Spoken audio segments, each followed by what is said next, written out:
ఆంధ్రప్రదేశ్ ముఖ్యమంత్రి వర్యులు నారా చంద్రబాబు గారి మీద వారి తల్లిదండ్రుల మీద అనుచితమైనటువంటి వ్యాఖ్యలు చేస్తూ అసభ్యకర పదజాలంతో దూషించినటువంటి మాజీ మంత్రి అంబటి రాంబాబు గారి మీద కేసులు నమోదవడం, ఆయన అరెస్ట్ అవ్వడం, ఇప్పుడు జైల్లో ఉన్నటువంటి నేపథ్యంలో నన్ను ఉద్దేశపూర్వకంగా పోలీసులు ఇబ్బంది పెట్టారు అంటూ అంబటి రాంబాబు కొన్ని వ్యాఖ్యలు చేస్తున్నారు.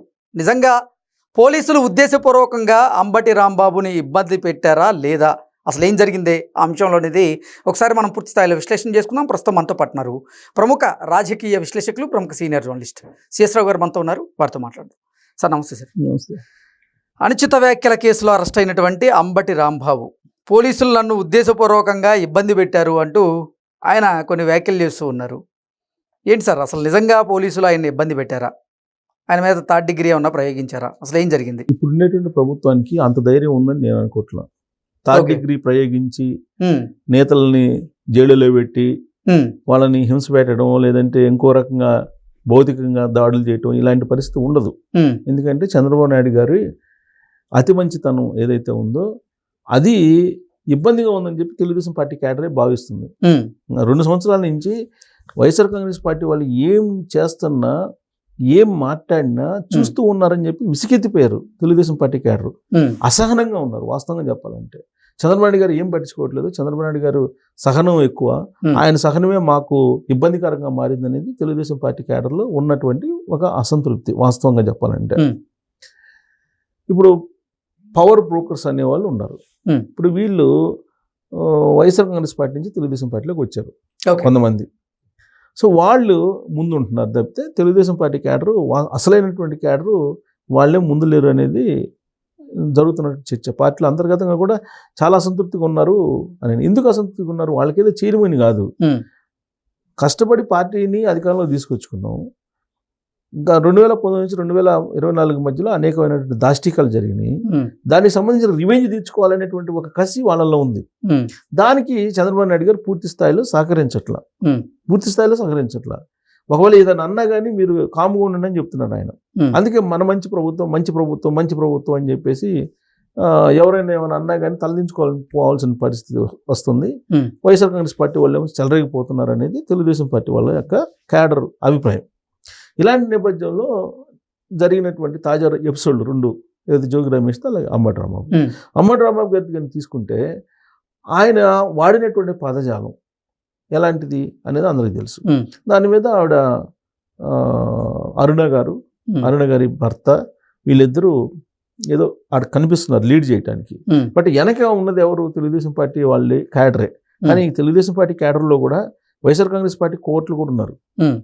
తెలుగుదేశం పార్టీ క్యాడర్లో కూడా ఇదే విషయం చాలా సందర్భాల్లో చంద్రబాబు గారు కూడా చెప్పారు. సో వాళ్ళు మొత్తం మీద అంబటి రాంబాబు గారు మీద దాడి చేయడానికి ప్రయత్నం చేశారు. చేసినప్పుడు పోలీసులు ఆయన్ని రక్షించి ఆయన్ని తీసుకెళ్ళి నల్లబాడు పోలీస్ స్టేషన్కి తీసుకెళ్ళారు. నల్లబాడు పోలీస్ స్టేషన్కి తీసుకెళ్తే నల్లబాడు పోలీస్ స్టేషన్లో ఆ జీప్ కారు దిగంగానే ఎక్కడా వీళ్ళు దాడి చేస్తారని చెప్పి పరిగెత్తుకుంటా లోపలికి వెళ్ళిపోయాడు. పోలీస్ స్టేషన్కి వెళ్ళిపోయాడు ఆయన. ఇది అందరికీ తెలుసు, విజువల్స్ కూడా పరిగెత్తుకుని వెళ్ళిపోయాడు. ఇది పోలీస్ స్టేషన్కి వెళ్తే తప్ప వీళ్ళు దాడి చేయకుండా ఉంటారని పరిగెత్తుకుని వెళ్ళిపోయాడు కారు దిగంగానే. సరే ఆడు కూర్చున్నారు. శనివారం దాదాపు 11 గంటల దాకా లాకప్ అక్కడే ఉన్నారు, పోలీస్ స్టేషన్లోనే ఉన్నారు. ఆ రాత్రి కూడా అక్కడే ఉన్నారు. ఆయనకి ఏం కావాలో టిఫిను, ఇడ్లీ, దోశ ఇవన్నీ సప్లై చేశారు పోలీసులు. తిన్నారు. తిన్న తర్వాత ఆయన ఆ రాత్రి మొత్తం స్టేషన్లోనే ఉన్నాడు. ఆయన స్టేషన్లో ఉన్న తర్వాత మరుసటి రోజు ఉదయాన్నే ఆదివారం ఆయన్ని జడ్జి ముందు ప్రవేశపెట్టారు. ప్రవేశపెడితే జడ్జి రిమాండ్కి 14 రోజులు రిమాండ్కి వేశారు. అయితే జడ్జి అడిగారు, మిమ్మల్ని ఏమన్నా ఇబ్బంది పెట్టారా లాకప్లో అని. నన్ను ఇబ్బంది పెట్టారు, పంగ చీల్చి ఇబ్బంది పెట్టారు అని చెప్పేసి, శారీరకంగా ఇబ్బంది పెట్టారని చెప్పేసి ఆయన అక్కడ రిపోర్ట్ ఇచ్చాడు. రిపోర్ట్ ఇస్తే దాని మీద ఆసుపత్రికి పంపించారు. ఆసుపత్రిలో రిపోర్ట్ పంగ చీల్చి మీ శారీరకంగా ఏమైనా ఇబ్బంది పెట్టిన గాయాలు ఉన్నాయా అని అంటే ఏం లేవని చెప్పి అక్కడ రిపోర్ట్ చెప్పాడంట ఆయన. జడ్జి దగ్గర ఏమో నా మీద శారీరకంగా హింస పెట్టారు, నన్ను పంగ చీల్చి కొట్టారు అని చెప్పారు. అక్కడ పోయిన తర్వాత హాస్పిటల్ అయితే ఏం చెప్పలేదంట. సరే ఎట్టకేలకు జైలుకి వెళ్ళారు. జైల్లో ఉన్నారు ఇప్పుడు ఆయన. 14 రోజులు రిమాండ్లో ఉన్నారు. ఇప్పుడు ఆయన ఈ పంగజీల్చి కొట్టారు 3rd డిగ్రీ అని చెప్పేసి ప్రచారం చేసుకునే దానికి ప్రయత్నం చేస్తున్నారు. అసలు ఈ ప్రభుత్వానికి ఇప్పుడు ఉండేటువంటి పోలీసులకు కానీ వాళ్ళని టచ్ చేసే ధైర్యం ఉంటే అసలు వాళ్ళు ఆ మాటలు మాట్లాడతారా? ఓకే, మాట్లాడతారు? అసలు మాట్లాడరు.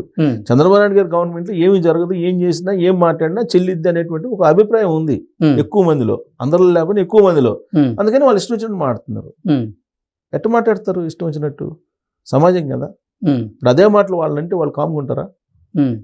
ఉంటారు కదా. అదేమంటే జగన్మోహన్ రెడ్డి గారిని అప్పుడు బోసడికా అన్నారు కదా అని చెప్పేసి అంటున్నారు. బోసడికా అన్నందుకు ఏం చేశారు మీరు? తీసుకెళ్ళి జైల్లో పెట్టారు కదా. మరి ఇప్పుడు జరిగింది కూడా అదే కదా, కొత్తగా ఏం జరగలేదుగా. అప్పుడు ఏం చేశారో ఇప్పుడు అదే చేస్తున్నారు కదా. అంటే ఇప్పుడు ఏం తిట్టినా కానీ కామ్గా ఉండాలా? ఇంకా ఇంకోటి అప్పుడు జరిగింది ఏంటి, దారుణం ఏంటి, రఘురామకృష్ణరాజు గారి మీద రాజద్రోహం కేసు పెట్టి ఆయన్ని లాకప్లో పెట్టి అక్కడ తీసుకెళ్లి సిఐడి రూమ్లో పెట్టి అత్యాచారం చేశారు. అది ఆయన చెప్తున్నారు కదా. పైగా కాళ్ళన్నీ బద్దలుగా చీల కొట్టారు కదా. అవన్నీ డాక్టర్ కూడా సర్టిఫికేట్ ఇచ్చారు కదా. ఆర్మీ హాస్పిటల్ ఇచ్చింది కదా. సరే, అక్కడ గవర్నమెంట్ హాస్పిటల్ ఇవ్వలేదు, ఆ కేసు నడుస్తుంది. ఆర్మీ హాస్పిటల్ ఇది ఇచ్చింది కదా. తీసుకెళ్ళి ఆయన లోక్సభ స్పీకర్ కూడా ఇచ్చారు కదా. పార్టీలో ఉన్న ఎంపీని అన్నీ కొట్టించారని. సరే, ఈయన కాదు, సత్యనారాయణ అని ఒక ఆయన ఉన్నారు వైజాగ్లో, ఒక ఎంపీ. ఆయన అదే పని చేశారు. ఆయన భయపడిపోయి హైదరాబాద్ వచ్చి దాక్కున్నారు కదా. వాళ్ళ సొంత పార్టీలో ఉండేటువంటి ఎంపీలే జరిగినటువంటి ఎపిసోడ్లే కదా ఇవన్నీ. మరి ఇప్పుడు 3rd డిగ్రీ ప్రయోగించడం అంటే, 3rd డిగ్రీ అంటే రఘురామకృష్ణరాజు గారిది 3rd డిగ్రీ ప్రయోగించడం అంటే, ఇప్పుడు అంబటి రాంబాబు గారిని 3rd డిగ్రీ ప్రయోగించే అంత ధైర్యం పోలీసులకు ఉంటుంది అసలు? ఓకే, అంటే అంబటి రాంబాబు గారనే కాదు, ఎవరిని కూడా ఇవాళ ఉండేటువంటి పోలీసులు కేసు పెట్టమండి. ఇప్పుడు సోషల్ మీడియాలో రెచ్చిపోతున్నా కానీ యాక్షన్ తీసుకోవట్లా. ఇంత జరిగింది కదా. సోషల్ మీడియాలో ఏమైనా ఆగినాయా? పోస్టులు ఆగినాయా? పోనీ ప్రచారం ఆగిందా? లేదు. వాళ్ళ మీడియాలో, సొంత మీడియాలో ఏ విధంగా లేని ఉన్నట్టు క్రియేట్ చేసి చెప్తున్నారు. మరి అంత చేస్తున్న వ్యక్తిత్వ హననం చేస్తున్నా యాక్షన్ ఏమైనా తీసుకున్నారా? తీసుకోలేదు. చట్ట ప్రకారం కేసులు పెడుతున్నారు, జైలుకు పంపిస్తున్నారు. మ్యాన్ హ్యాండ్లింగ్ చేయట్లేదు ఎక్కడ. కానీ అప్పుడు 2019 నుంచి 2024 మధ్యలో కేసు అంటే తీసుకెళ్లి ఏం చేస్తారు అనేది ఒక భయానకమైనటువంటి వాతావరణం సృష్టించారు కదా. మరి ఇవాళ అంబటి రాంబాబు గారు చెప్పింది నమ్ముతారా ఇవాళ గవర్నమెంట్ మీద? తను పంగజీల్చి కొట్టారనేది నమ్మశక్యమైన అసలు? ఓకే, ఆ రిపోర్ట్ లేదు కదా. అసలు అక్కడ పోలీసు 2 సిఐలు కలిసి కొట్టారని చెప్తున్నాడు ఆయన. 2 సిఐలు కట్టి పంగజీల్చి కొట్టారని చెప్తున్నాడు. అంత ధైర్యం ఉందా? ఒకవేళ అదే జరిగితే అసలు వైఎస్ఆర్ కాంగ్రెస్ పార్టీ వాళ్ళు ఏం చేసిండే వాళ్ళు అనేది సమాజానికి తెలుసు కదా. ఉన్నట్టు ఆంధ్రప్రదేశ్ సమాజానికి తెలుసు కదా. ఏమీ లేకుండానే అసలు మొత్తం రాష్ట్రంలో ఏదో ఒక భావోద్వేగాన్ని రెచ్చగొట్టాలనే ఉద్దేశంతో ఈ పని చేస్తుంటే, ఈ మధ్యలో మళ్ళీ పద్మనాభరెడ్డి గారు వచ్చారు. పద్మనాభరెడ్డి గారు వచ్చి ఒక లెటర్ రాశారు మళ్ళీ అంబటి రాంబాబు గారి గురించి. ఆయన అరెస్ట్ చేశారు. కాపుల్ని కట్టుబట్టలతో వేరే రాష్ట్రానికి పంపించండి అని చెప్పి. ఏంటి ఆ పద్యాలను? అంటే కాపులు మొత్తాన్ని కొట్టినట్ట, లేదా కాపులు మొత్తాన్ని అరెస్ట్ చేసినట్ట? ఆయన అంబటి రాంబాబు గారిని అరెస్ట్ చేస్తే, లేదా జోగి రమేష్ని చేస్తే మొత్తం బీసీలకు మొత్తం చేసినట్ట? అదే ఇది పొలిటికల్గా ఆడేటువంటి డ్రామాలు ఇవన్నీ కూడా. ఈ డ్రామాల్లో నిజంగా పంగజీల్చి కొట్టారంటే ఎవరు నమ్ముతారు చెప్పండి?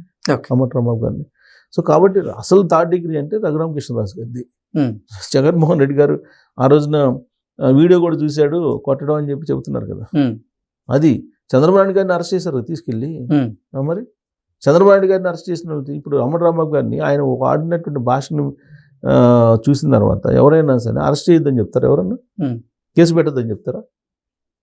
సో కాబట్టి ఇదేంటంటే ఈ ప్రభుత్వాన్ని వీళ్ళంత వరకు ఏదో ఒక రకంగా బదనాం చేసేసి రాజకీయంగా భావోద్వేగాన్ని క్రియేట్ చేసేసి ఏదో పార్టీని నిలబెట్టుకోవాలనో లేదంటే లీడర్లు నిలబెట్టుకోవాలనో చేసేటువంటి ప్రయత్నం కింద ఇవన్నీ జరుగుతున్నాయి అనేది తెలుగుదేశం పార్టీ వాళ్ళు కానీ లేదంటే ప్రభుత్వంలో ఉండే వర్గాలు కానీ చెప్తున్నాయి. ఓకే, సో దీని మీద మనం పంగజీల్చి కొట్టారనే దాని మీద అనుమానించాలి మనం. అంటే నిజంగానే ఆయన జడ్జికి అయితే చెప్పారంట. జడ్జికి అయితే చెప్పారు, డాక్టర్కి చెప్పలే. మళ్ళీ డాక్టర్కి చెప్తే ఎక్కడ కొట్టారు చూపించమంటారు కదా. సో డాక్టర్కి అయితే చెప్పలేదంటే ఇక్కడే కాంట్రడిక్షన్ ఉంది. Okay sir, thank you.